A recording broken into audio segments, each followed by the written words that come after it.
member for Whitby. Thank you, Speaker. My question is for the Minister of Finance. To begin, congratulations to the Minister on the introduction of the budget that lays out our government's plan to build a strong Ontario economy.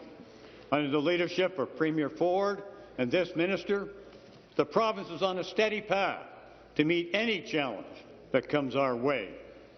However, Ontarians know that we're not immune from the effects of global economic uncertainty, high interest rates, and inflation. That's right.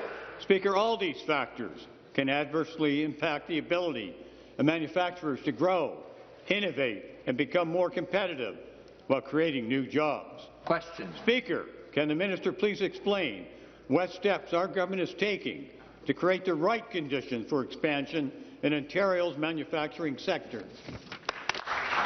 Minister of Finance. Well, first off, Mr. Speaker, I want to thank the very hard-working gentleman from Whitby. Mr. Speaker, you know, these are uncertain times, there's no question, and we are working hard to build a more certain future for future generations by focusing on the economy and infrastructure and our workers in this province. And, you know, last week I talked about a road trip that we took around the province, and, you know, we made multiple stops around the province. And, you know, one of the stops that we should have made was in Brampton. Well, you know what is happening in Brampton, Mr. Speaker? We are supporting auto manufacturing in Brampton, which had left, which was leaving the province. 300,000 jobs, manufacturing jobs, leaving the province over the last decade and a half.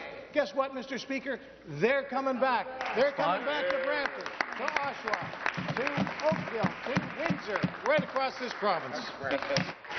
The supplementary question. Well, thank you, Speaker, and thank you to the Minister for that great response. It's encouraging to know that our government is continuing to support local communities by attracting key investments that project jobs. The clear, decisive and targeted investments announced by our government will help contribute to the creation and retention of thousands of good-paying jobs. In contrast to the previous Liberal government, with its reckless policies and complete disregard for the manufacturing sector, our government is leading with a balanced and sound approach that will benefit individuals, families, and our communities.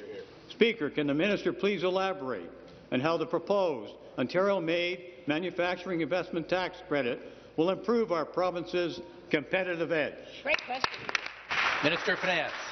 Well, Mr. Speaker, just as was mentioned earlier, the mayor of Windsor is here today, and part of that road trip, yeah, he's a champion. He's a good guy too. You know, we did that road trip and we stopped in Windsor because, you know what, we're bringing back good jobs through Stellantis, building a battery manufacturing plant in that. We're building a new hospital there, Mr. Speaker. We're building roads. But here's the thing. Here's the thing. The businesses that are risking their capital will benefit with the Ontario-made manufacturing investment tax credit. This will help literally hundreds and thousands of businesses that support the supply chain, secondary and tertiary manufacturers who are investing their own capital to create jobs, to create new opportunities for families. Response? And that's why we're investing in this tax credit if passed. It will help cities like Windsor, it will help the workers in Windsor, and it will help Ontario prosper.